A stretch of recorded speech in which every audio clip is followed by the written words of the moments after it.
প্রিয় দর্শক, সবাইকে ভিওডি বাংলার পক্ষ থেকে পবিত্র মাহে রমজানের শুভেচ্ছা।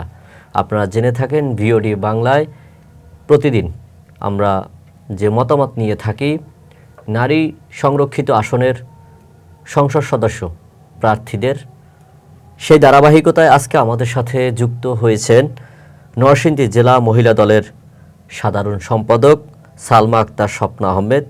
আপা, আপনাকে ভিওডি বাংলার পক্ষ থেকে স্বাগত। আপনি কেমন আছেন? জি, ভালো আছি। আপনাদেরকেও এই পবিত্র মাহে রমজানে আপনাদেরকেও আমি শুভেচ্ছা জানাচ্ছি। আপনার কাছে প্রথম প্রশ্ন, নতুন সরকার নারী উন্নয়নে কতটা অবদান রাখতে পারবে বলে আপনি মনে করেন? আসলে আপনার কাছে নতুন সরকার, কিন্তু আমাদের দল কিন্তু একটাই, বাংলাদেশ জাতীয়তাবাদী দল বিএনপি। শহীদ প্রেসিডেন্ট জিয়াউর রহমান থেকে শুরু করে দেশনেত্রী বেগম খালেদা জিয়া, 3 বারের প্রধানমন্ত্রী, উনি একজন নারী ছিলেন। মানে সবসময় আমাদের নারী বান্ধব একটি সরকার। নারীদের কথা সবসময় তারা চিন্তা করছে এবং নারীদের কিভাবে সমান তালে এগিয়ে নিয়ে যাওয়া যায় সেই ব্যাপারে সবসময় একটি যুগান্তকারী ভূমিকা পালন করছে। তারই ধারাবাহিকতায় আজকে আমাদের প্রায় 17 বছর পরে যে আমরা সরকার গঠন করেছি, আমাদের দেশনায়ক, আমাদের সকলের বাংলাদেশের মানুষের হৃদয়ের মধ্যমণি জনাব তারেক রহমান, আমাদের প্রধানমন্ত্রী, তিনি এক যুগান্তকারী একটা ঘোষণা দিয়েছেন নির্বাচনের আগে আমাদের ম্যানিফেস্টোতে 31 দফায়, যে নারীদের জন্য ফ্যামিলি কার্ড। আপনি দেখেন, আমাদের ক্ষমতায় আসার আগেই আমরা নারীদের চিন্তা করেছি এবং আমাদের যে মহিলাদেরকে কিভাবে কাজে লাগানো যায়, তাদের অর্থনৈতিকভাবে কিভাবে স্বাবলম্বী করা যায়। একটা নারীকে যদি আপনি অর্থনৈতিকভাবে স্বাবলম্বী করেন তাহলেই কিন্তু তিনি এগিয়ে যেতে পারবে। সেজন্য আমরা প্রথমেই তাকে আমাদের শুরু হচ্ছে ফ্যামিলি কার্ড দিয়ে।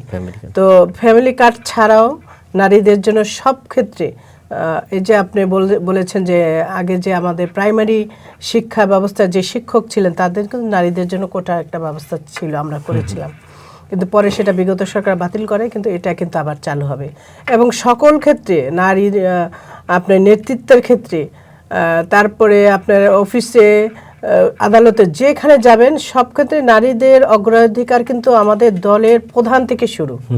অতএব দলের প্রধান থেকে যখন আপনাকে নারী নেতৃত্বকে শুরু করে সম্মান দিতে থাকবেন নারীদের, সেটা তৃণমূল পর্যায়ে অটোমেটিকলি পৌঁছে যাবে ইনশাল্লাহ। আপনি যে আসনে প্রার্থী, সেই আসন থেকে যদি আপনি নির্বাচিত হওয়ার পরে সর্বপ্রথম আসলে নারীদের কোন কোন বিষয় নিয়ে কাজ করবেন এবং নারীরা আপনার কাছে কতটা অগ্রাধিকার পাবে বলে মনে করেন? নারীদের নিয়েই আসলে আমি কাজ করি। সার্বক্ষণিকভাবেই নারীদের সুযোগ সুবিধা, আমাদের নরসিংদীতে একটা অর্থনৈতিক এলাকা, সেখানে আমাদের অনেক নারী উদ্যোক্তা আছে, আপনারা অনেকে জানেন। তাদের নিয়ে আমি দীর্ঘদিন ধরে কাজ করতেছি এবং নরসিংদী অন্যান্য জেলার চেয়ে নরসিংদী মেয়েরা অনেক বেশি, এই যে আপনার ছোট ছোট হস্তশিল্পে তারা অনেক বেশি কাজ করে এবং তারা নিজেরা স্বাবলম্বী। এবং তাদের যদি আমরা সরকারিভাবে যদি ছোট ছোট ঋণের ব্যবস্থা করতে পারি, আমি এটা আমাদের চেয়ারম্যানের সাথে আমি যখন আমাদের 31 দফার কর্মসূচি নিয়ে আলোচনা হলো, তখন আমি ওনাকে প্রস্তাব দিয়েছিলাম যে আজকের প্রধানমন্ত্রীকে, যে আমরা নারী উদ্যোক্তাদের জন্য কি করতে পারি, তাদের কি সাহায্য করা যায়। তখন উনি আমাকে বলেছে, এটা খুবই একটা ভালো প্রস্তাব দিয়েছেন আপনি, আমরা এটা নিয়ে কাজ করব। এবং এটা নিয়ে কাজ হচ্ছে, আমরা মহিলাদেরকে ক্ষুদ্র ঋণের মাধ্যমে বা আরও বেশি কিছু ঋণের মাধ্যমে তাদেরকে প্রত্যেকে আমরা একটা স্বাবলম্বীভাবে একজন ছোট মাঝারি আকারের, মানে যারা ব্যবসা করতে পারে সেরকম সুযোগ সুবিধা আমার অঞ্চলে আমি করে দিব। অর্থাৎ নারীরা যদি এগিয়ে যায়, দেখা যাচ্ছে সমাজটা এগিয়ে যাবে। নারীদের নিরাপদ কি আপনি মনে করেন এবং তাদের নিরাপদ কর্মসংস্থানের জন্য কি কি পদক্ষেপ নেবেন? আজকে বাংলাদেশের একটা গুরুত্বপূর্ণ বিষয়, আপনার নারীরা উন্নত বিশ্বে যেভাবে রাতে দিনে কাজ করে বাংলাদেশের প্রেক্ষাপটে সেটা পসিবল হয়ে ওঠে না। শুধুমাত্র নারীরা ভয় পায়, রাতে 10টার পরেই চিন্তা ভাবনা করে সে আসলে বের হতে পারবে কিনা, নিরাপদ কিনা। যখন সে নিরাপদ বোধ করবে, দেখবেন যে রাত্রে অনেক শিফটে কাজ করতেছে, চাকরি করতেছে নারীরা।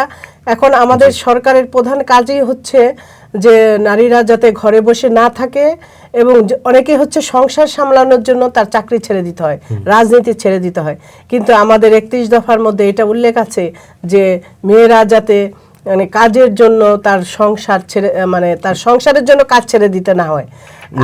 এবং আমিও সেটা নিয়ে কাজ করতেছি যাতে মেয়েরা মানে নিরাপদ ভাবে কাজ করতে পারে। সরকার সেদিকে দৃষ্টি দিবে এবং সেটা নিয়ে আমরাও কাজ করব, যাতে প্রত্যেকটা মেয়ে রাত 10টার পর যদি মনে করে যে তার কোনো কাজ করবে সেটা সে করতে পারবে। সেটা তো পূর্বের প্রাচীন যুগে, যদি হযরত মুহাম্মদ সাল্লাল্লাহু আলাইহি ওয়াসাল্লামের যুগে দেখি সে সময় নারীরা ব্যবসা বাণিজ্য করেছেন, তারা তো সে সময় নিরাপত্তা, সে সময় তো আরো অনেক ভয়ঙ্কর একটা যুগ ছিল সে যুগে।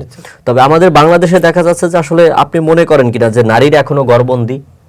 না, এটা অস্বীকার করার জন্য ইচ্ছা করলে একটা মেয়ে, যে আপনাকে কিছুক্ষণ আগেই বললাম, এখনো ঘরবন্দি। তবে এখন যে প্রেক্ষাপটে এসেছে আমাদের নারীরা অনেক বেশি, আপনারা দেখবেন সব ব্যাপারেই অনেক বেশি তারা মানে উচ্ছ্বসিত হয়েছে যে একটা দীর্ঘদিন পর একটা মানে গণতান্ত্রিক সরকার এসেছে, নারী বান্ধব সরকার এসেছে, যারা নারীদের কথা চিন্তা করছে বিভিন্ন কাজে কর্মে সব জায়গায়। আর আমাদের যে সেতুমন্ত্রী, তিনি কিন্তু কিছুদিন আগে ঘোষণা দিয়েছেন নারীদের জন্য আলাদা বাস, এবং এটা আমাদের প্রধানমন্ত্রী নাকি তাকে নির্দেশ দিয়েছেন। সেটা খুবই একটা গুরুত্বপূর্ণ বিষয় যে নারীদের জন্য আলাদা বাস, এবং বাস নারীরাই চালাবে, প্যাসেঞ্জার নারীরাই হবে, সবকিছু নারীর। এইভাবেই কিন্তু আমাদের দেশ আস্তে আস্তে নারী বান্ধব হয়ে কর্মমুখী করার জন্য প্রচেষ্টা আমাদের প্রচেষ্টা অব্যাহত আছে এবং থাকবে ইনশাআল্লাহ। আপনার নির্বাচনী আসন নিয়ে একটু কথা বলি। জি, আপনি যে আসন থেকে মহিলা সংরক্ষিত মনোনীত প্রার্থী, সেই আসনে আসলে উন্নয়ন অবকাঠামোর জন্য আপনি কি কি পদক্ষেপ গ্রহণ করবেন? ধন্যবাদ আপনাকে। আমাদের নরসিংদী এলাকাটা ভৌগোলিক এবং অর্থনৈতিক দিক থেকে খুব একটা গুরুত্বপূর্ণ জায়গা। গুরুত্বপূর্ণ হওয়ার পরেও অর্থনৈতিক দিক থেকে অনেক বেশি শক্তিশালী, কিন্তু নারীরা ওইভাবে কর্মক্ষেত্রে, রাজনৈতিক ক্ষেত্রে, ব্যবসার ক্ষেত্রে ওই রকম ছেলেরা যেভাবে উন্নত হয়ে গেছে মানে হচ্ছে, তারা কিন্তু মেয়েরা ওইভাবে এখন হয়ে ওঠেনি। তবে চেষ্টা আমাদের, আমরা চেষ্টা চালিয়ে যাচ্ছি এবং খুবই দ্রুত আমাদের নারীদের একটা বৈপ্লবিক পরিবর্তন ঘটবে নরসিংদীতে, যার মাধ্যমে বাংলাদেশের মধ্যে একটা রোল মডেল নরসিংদী মানে মেয়েদের জন্য, মেয়েদের সমস্ত সুযোগ সুবিধা সম্বলিত একটা রোল মডেল হবে নরসিংদী। আমি ইচ্ছা প্রকাশ করছি এবং ইনশাল্লাহ এটা আমি যদি সুযোগ পাই তাহলে আমি করে দেখাবো ইনশাল্লাহ। শেষ প্রশ্ন, সমগ্র বাংলাদেশের নারীদের জন্য আপনার কি শেষ বার্তাটি থাকতে পারে? আমার শেষ বার্তা থাকবে এটাই, নারী তুমি এগিয়ে চলো। একটি গণতান্ত্রিক সরকার আছে, নারী বান্ধব সরকার আছে, আমাদের দেশনায়ক তারেক রহমান বর্তমান প্রধানমন্ত্রী নারী বান্ধব, তিনি সব জায়গায় নারীদের অগ্রাধিকার ভিত্তিতে সুযোগ সুবিধা দিবেন। শুধু তোমরা ঘর থেকে বেরিয়ে আসো, আমরা তোমাদের পাশে আছি।